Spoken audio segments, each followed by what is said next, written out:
नमस्कार, मी Salam sir SRM high school and junior college Jath इयत्ता 10वीच्या भूगोल या विषयामधील नैसर्गिक वनस्पती व प्राणी या प्रकरणामधील ब्राझील आणि भारत या दोन्ही देशामधील वन्यजीव यांचा अभ्यास आपण या व्हिडिओमध्ये करणार आहोत।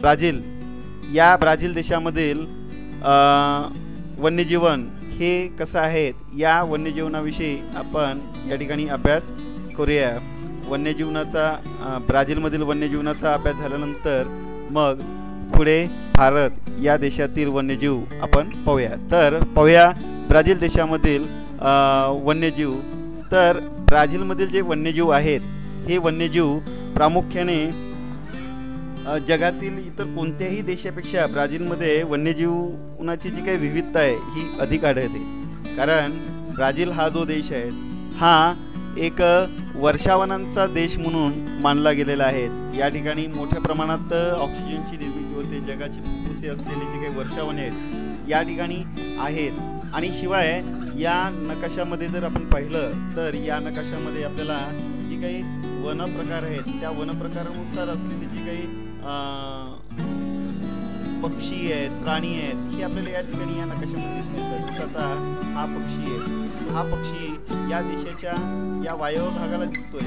तर हा कोणत्या वनक्षेत्रामध्ये आहे तर या ठिकाणी जर आपण पाहिलं तर हे जे वनक्षेत्र आहे हे वनक्षेत्र म्हणजे फक्त तर विषुववृत्तीय वनक्षेत्र आहे। तर मग अशा प्रकारच्या विषुववृत्तीय वनक्षेत्रामध्ये हा पक्षी आपल्याला दिसतोय, हा प्राणी या ठिकाणी दिसतोय। तर त्याच्यानंतर हा जो पक्षी आहे तर तो हा पक्षी या ठिकाणी कोणत्या ठिकाणी दिसतोय तर काटेरी जे वन आहे या ठिकाणच्या वनक्षेत्रामध्ये दिसतोय। मग त्याचं वैशिष्ट्य काय आहे, तो तिथेच का आढळतो, म्हणजे अशा प्रकारे जर आपण विचार केला तर खरोखरच त्या ठिकाणी त्या देशामध्ये जे काही वन्यजीव आहेत हे त्या क्षेत्रामध्येच का आढळतात याचा देखील आपल्याला अभ्यास करता येईल। म्हणून ब्राझीलमधील जे काही वन्यजीव आहेत हे वन्यजीव पाहत असताना आपल्याला या ठिकाणी दिसेल की वेगवेगळ्या प्रकारचे जे वनक्षेत्र आहेत ते वनक्षेत्र आणि त्या वनक्षेत्रानुसार त्या ठिकाणी आढळणारे जे काही प्राणी पक्षी आहेत हे आपल्याला या ठिकाणी दिसत आहेत। तर पाहूया ब्राझीलमधील वन्यजीव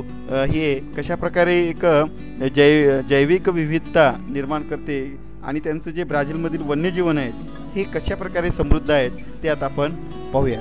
तर ब्राझीलमधील जे प्राणी व पक्षी आहेत हे या ठिकाणी जर आपण पाहिलं तर पॅटर्नॉल हा जो दलदलीचा जो प्रदेश आहे या दलदलीच्या प्रदेशामध्ये हा दलदलीचा जो प्रदेश आहे या दलदलीच्या प्रदेशामध्ये जो ॲनाकोंडा आहेत ज्याला आपण महाकाय सर्प असं म्हणतो, अशा प्रकारचा महाकाय जो ॲनाकोंडा आहे तो या ठिकाणी आपल्याला दिसून येतो। अशा प्रकारचा जो ॲनाकोंडा महाकाय सर्प जो या ठिकाणी दलदलीच्या भागामध्ये आहे त्या दलदलीच्या भागामध्ये त्याचं अस्तित्व असल्यामुळे तो त्या ठिकाणी आपल्याला दिसून येईल।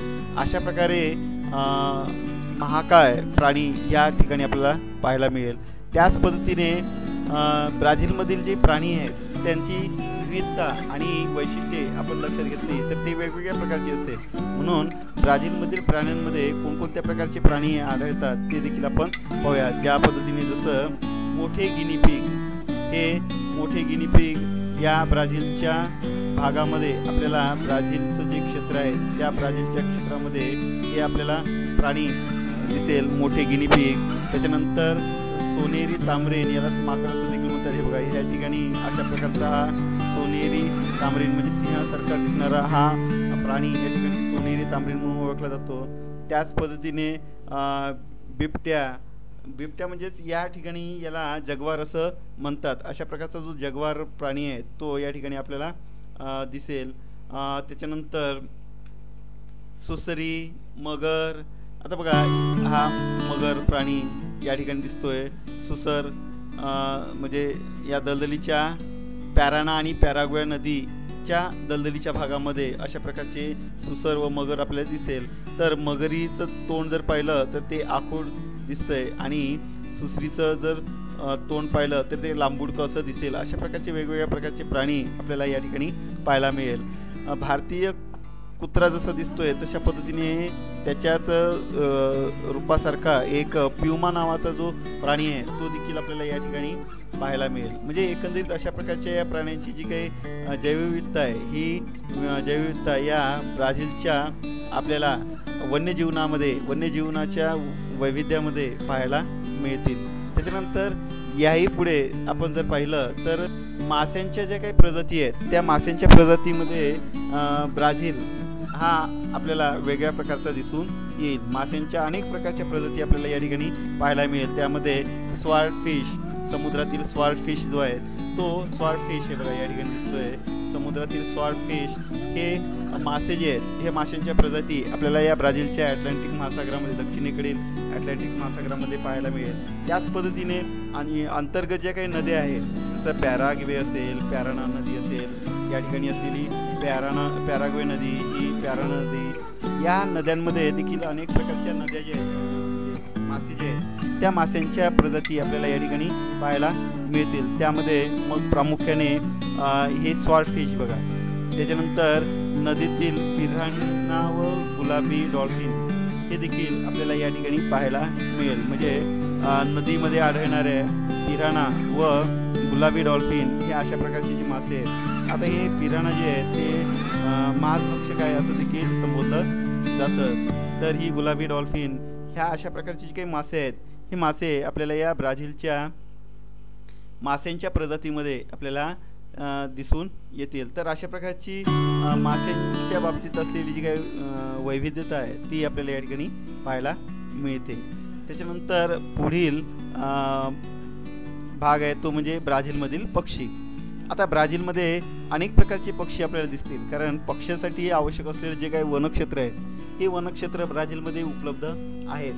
मोठमोठ्या ठिकाणी असलेले जे काही मोठमोठ्या क्षेत्रामध्ये असलेले जे काही वृक्ष आहेत ह्या वृक्षांची उपलब्धता असल्यामुळे पक्षी आढळणे त्या ठिकाणी स्वाभाविकच आहे. तर त्यामध्ये कोणकोणते पक्षी आहे बघा, जसं कोंडोर.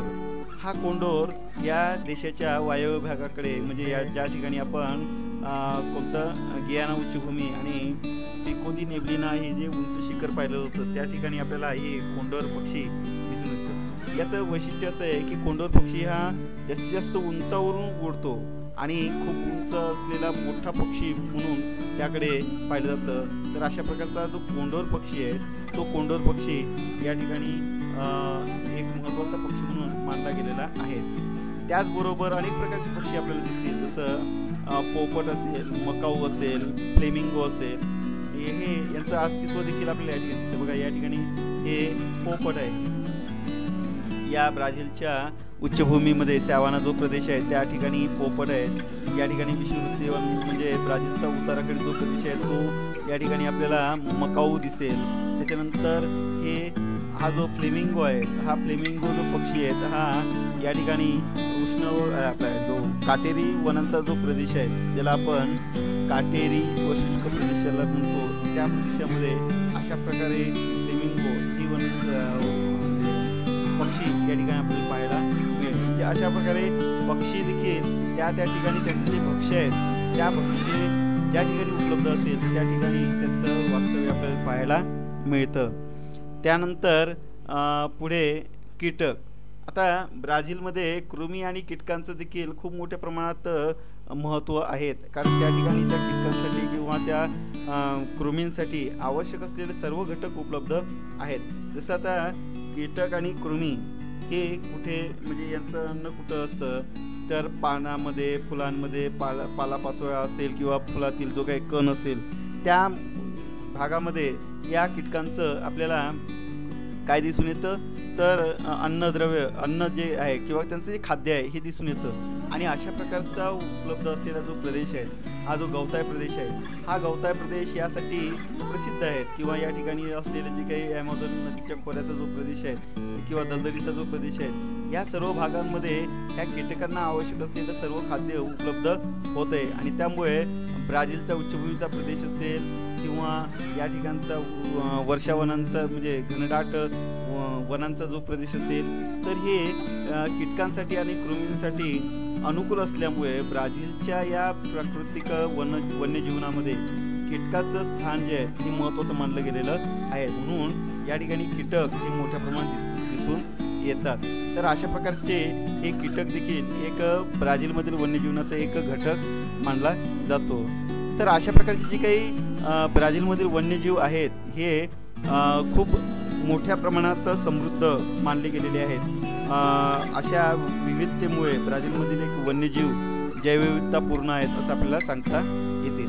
परंतु ब्राझीलमधील वन्यजीवनाशी संबंधित काही समस्या देखील आपल्याला दिसून येतात. म्हणजे या समस्या कोणत्याही देशाच्या त्याच पद्धतीच्या समस्या आपल्याला दिसून येईल. जसं वन्य प्राण्यांची बेकायदेशीर होणारी जी काही तस्करी आहे ही तस्करी होणे. दिवसेंदिवस मोठ्या प्रमाणात प्राणी जे आहेत त्या प्राण्यांची हत्या करून त्यांचे जे अवयव आहेत हे मोठ्या प्रमाणात विकले जातात. हे विकून म्हणजे आपल्या जे काही गरजा आहेत ह्या समस्या त्या दूर केल्या जातात. तर हे चुकीचं आहे. तर अशा प्रकारच्या बेकायदेशीर जी काही तस्करी आहे त्या तस्करीमुळे वन्य प्राणी हे नामशेष होण्याच्या मार्गावर आपल्याला दिसून येत आहेत.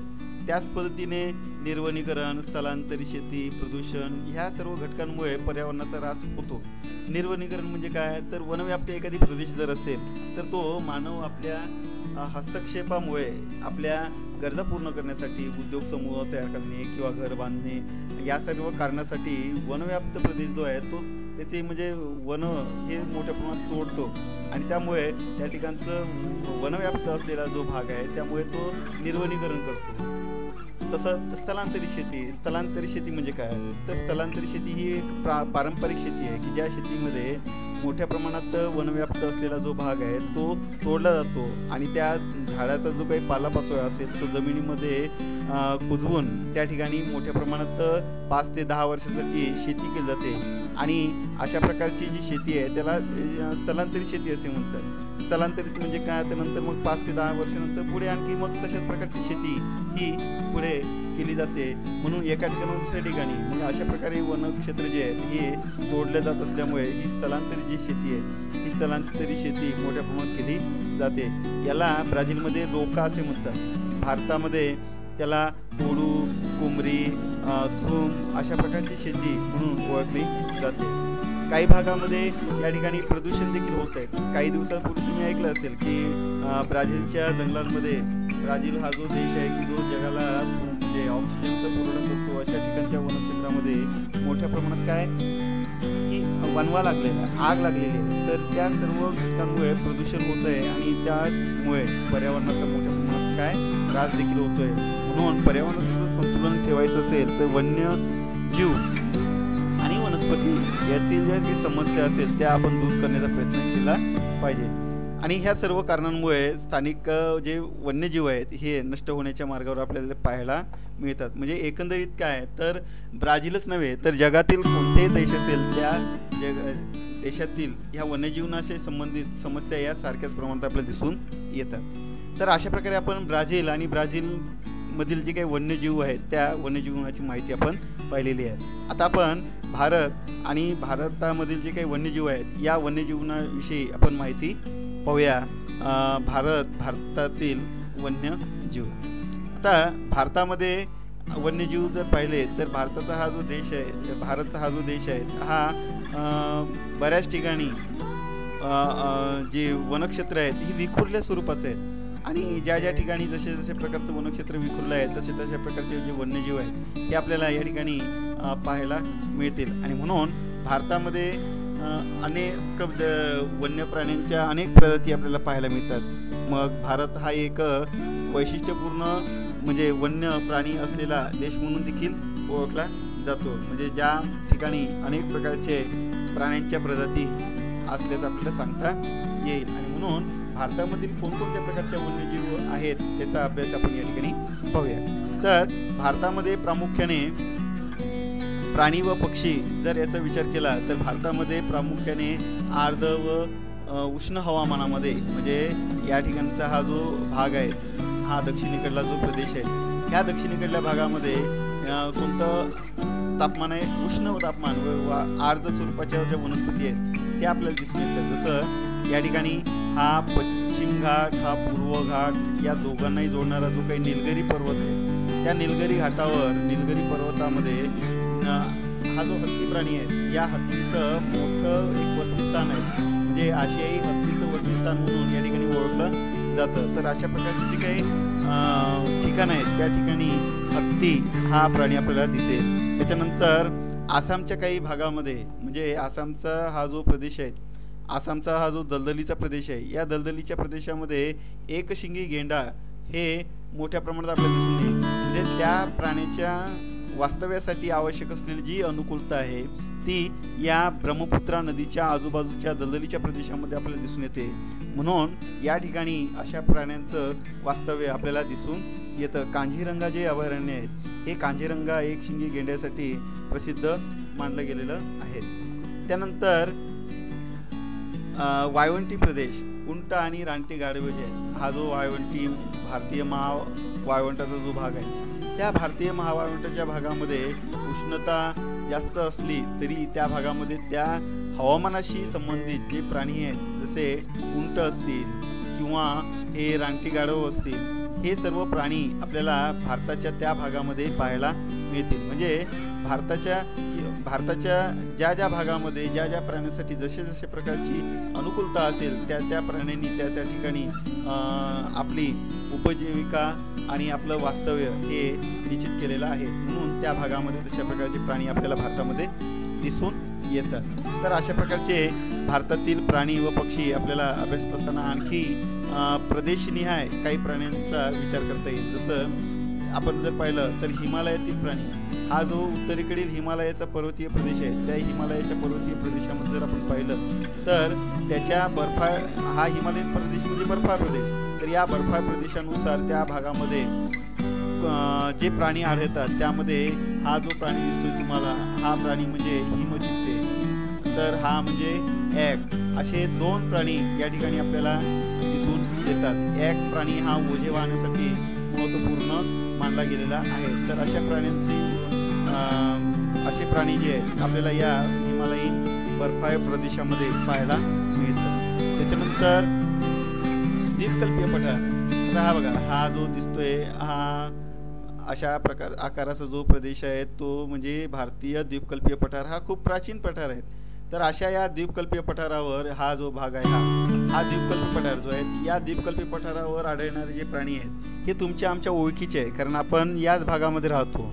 मग या भागामध्ये असणारे प्राणी कोणते, जसं गवा, हे कोल्हापूरच्या दाजीपूर अभयारण्यामध्ये आपल्याला पाहायला मिळेल. गवा हा प्राणी जो आहे तो, काळवीट असेल, हे देखील आपल्याला मध्य प्रदेशच्या भागामध्ये हे काळवीट पाहायला मिळतात. हरण हे देखील आपल्या परिचयाचेच आहेत.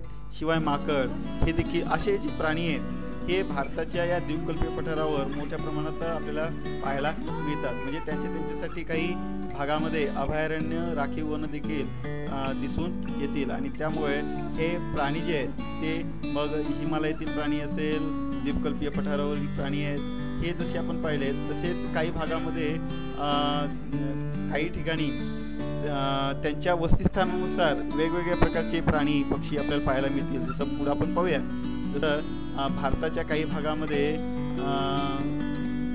भारताचे एक वैशिष्ट्य आहे की भारत हा वाघ आणि सिंह हे दोन्ही प्राणी असणारा जगातील एकमेव असा देश आहे. म्हणजे वाघासाठी आवश्यक असलेलं जे काही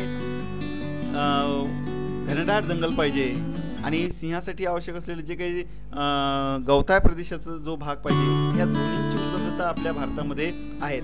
मग ताडोबा असेल हे वाघांसाठी, ताडोबा असेल हे वाघांसाठी, गीर असेल ते सिंहांसाठी, अशा प्रकारचे जे काही अभयारण्य आहेत हे भारतामध्ये उपलब्ध आहेत. म्हणून जगामध्ये एकमेव देश भारत असा आहे की ज्या भारतामध्ये दोन्ही प्रकारचे प्राणी आपल्याला पाहायला मिळतील. तशा प्रकारची नैसर्गिक वनस्पती आणि नैसर्गिक जे काही उपलब्धता त्यांच्यासाठी पाहिजे ती या ठिकाणी आहेत. त्याच्यानंतर आपण जर पाहिलं तर नद्या, खाड्या व किनारा जो आहे त्या भागामध्ये आढळणारे वेगवेगळ्या प्रकारचे प्राणी कोणकोणते आहेत ते आपण पाहूया. जसं या ठिकाणी कासव, भारताच्या समुद्र किनाऱ्याच्या या भागामध्ये आपल्याला ज्या ठिकाणी त्रिभुज प्रदेश आहे त्या भागामध्ये त्याच्या शेजारी कासव आपल्याला मोठ्या प्रमाणात दिसून येतील. त्याच पद्धतीने ज्या नद्या आहेत म्हणजे द्वीपकल्पीय पठारावरील नद्या असेल किंवा इतर भागामधील ज्या नद्या आहेत जसं आपण उदाहरण घेत असतो की कृष्णा नदीच्या जलसाठ्यामध्ये अनेक प्रकारच्या मगरी बाहेर आलेल्या आपल्याला वर्तमानपत्रामध्ये वाचायला मिळालं आहे. अशा प्रकारचे मगर असेल किंवा सुसर असेल, तर अशा प्रकारचे जे प्राणी आहेत ते या ठिकाणी आपल्याला नद्या, खाड्या व किनारी भागामध्ये आपल्याला पाहायला मिळतात. त्याच्यानंतर पुढे जर आपण पाहिलं तर भारतातील काही असे ठिकाण आहेत की जसे भारतीय वनक्षेत्र हे खूप मोठं वनक्षेत्र आहेत. अरुणाचल प्रदेशमधील वनक्षेत्र असेल किंवा द्वीपकल्पीय पठाराच्या बाजूला असलेला जो सह्याद्री वनक्षेत्र असेल किंवा मध्य प्रदेशातलं वनक्षेत्र असेल, या वनक्षेत्रांमध्ये त्या अनुकूलतेनुसार काही पक्षी आपल्याला दिसून येतात. जसं या ठिकाणी आपण पाहिलं तर मोर असेल, खंड्या पक्षी असेल किंवा तितर असेल किंवा पोपट असेल किंवा कबूतर असेल, हे जे पक्षी आहेत या पक्ष्यांचं ज्या ठिकाणी वसतिस्थान आहेत त्या ठिकाणी त्यांची अनुकूलता आपल्याला दिसून येते. आणि म्हणून अशा प्रकारचे सर्व पक्षी भारताच्या विविध ठिकाणी आपल्याला दिसून येईल. त्याच पद्धतीने काही पक्षी हे जे आहेत हे पाणथळ जागेतील पक्षी म्हणून ओळखले जातात. जसं हरिके पत्तन या ठिकाणी असलेला जो पाणथळ प्रदेश आहे त्या भागामध्ये आढळणारे बदक असेल किंवा बगळ असेल, अशा प्रकारचे प्राणी. तर काही गवताळ भागामध्ये देखील आपल्याला दिसून येतात. तर त्यामध्ये माळढोक पक्षी हा जो आहे हा माळढोक पक्षी माळढोक पक्षी ही गवताळ प्रदेशामध्ये का, तर उंच असलेल्या ज्या गवताळ प्रदेशामध्ये गवतावर आढळणारे जे काही कीटक आहेत ते कीटक हे माळढोक पक्ष्याचं खाद्य आहेत. तर त्याचं जे भक्षक आहे जे भक्ष्य आहेत हे भक्ष्य त्या भक्षकाला त्या ठिकाणी उपलब्ध असल्यामुळे माळढोक पक्षी त्या ठिकाणी आपल्याला मोठ्या प्रमाणात दिसून येतो. अशा प्रकारचा गवताळ प्रदेशातील पक्षी म्हणून माळढोक या पक्षाकडे पाहिलं जातं.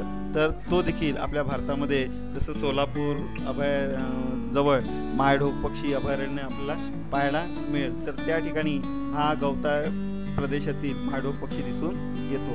त्याच्यानंतर आता बघा, जसे आपण भारतातील वन्यजीव पाहिले तर भारतामध्ये देखील वन्यजीवनाशी संबंधित काही समस्या आपल्याला दिसून येतात.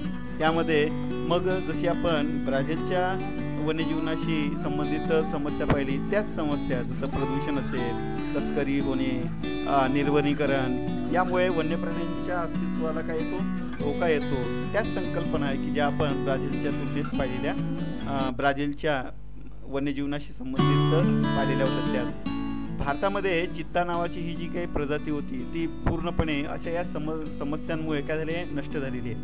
आणि म्हणून भारताने आणि किंवा इतर देशांनी, सर्व देशांनी वन्य प्राण्यांचे संरक्षण व संवर्धन होण्यासाठी, वनांचे संवर्धन होण्यासाठी काही ठिकाणी राष्ट्रीय उद्यान, राखीव वन व वन्य प्राण्यांसाठी व पक्ष्यांसाठी अभयारण्ये हे स्थापन केलेले आहेत की ज्यामुळे वनांचं संरक्षण होईल आणि प्राण्यांचं देखील संरक्षण होईल, वनांचं संवर्धन होईल. आणि त्यामुळे आपल्याला माहीत आहे की जसं ताडोबा या ठिकाणी व्याघ्र प्रकल्प आहे. ताडोबा असेल, रणथंबोर असेल, पेंच असेल, मेळघाट असेल, आता आपल्या इकडे सह्याद्रीकडे असलेला सह्याद्री व्याघ्र प्रकल्प असेल, याच्या माध्यमातून मोठ्या प्रमाणात वाघाची होणारी जी हत्या आहे हे वाचवता येईल आणि त्यापासून मोठ्या प्रमाणात वाघाचं संरक्षण करता येईल आणि त्यामुळे वनांचं संवर्धन देखील होईल. अशा प्रकारे राखीव वनं देखील ठेवता येईल. सागरेश्वर जे काही पक्षी अभयारण्य आहेत त्या सागरेश्वर पक्षी अभयारण्याच्या माध्यमातून पक्ष्यांची मोठ्या प्रमाणात संरक्षण आणि संवर्धन देखील केलं जातं. चांदोली अभयारण्य हे म्हणजे उदाहरण सांगण्याचं कारण हेच की मोठ्या प्रमाणात या ठिकाणी असे सरकारने उपाययोजना आखल्यामुळे प्राणी व वन या दोन्ही क्षेत्रांचं, दोन्ही घटकांचं मोठ्या प्रमाणात काय होत आहे, प्राण्यांचं संरक्षण होत आहे तर वनांचं या ठिकाणी संवर्धन होत आहे आणि ते करणे ही काळाची गरज आहे. तर अशा प्रकारे आज आपण ब्राझील व भारत या दोन्ही देशामधील वन्यजीव या वन्यजीवांचा अभ्यास या ठिकाणी केलेला आहे. धन्यवाद.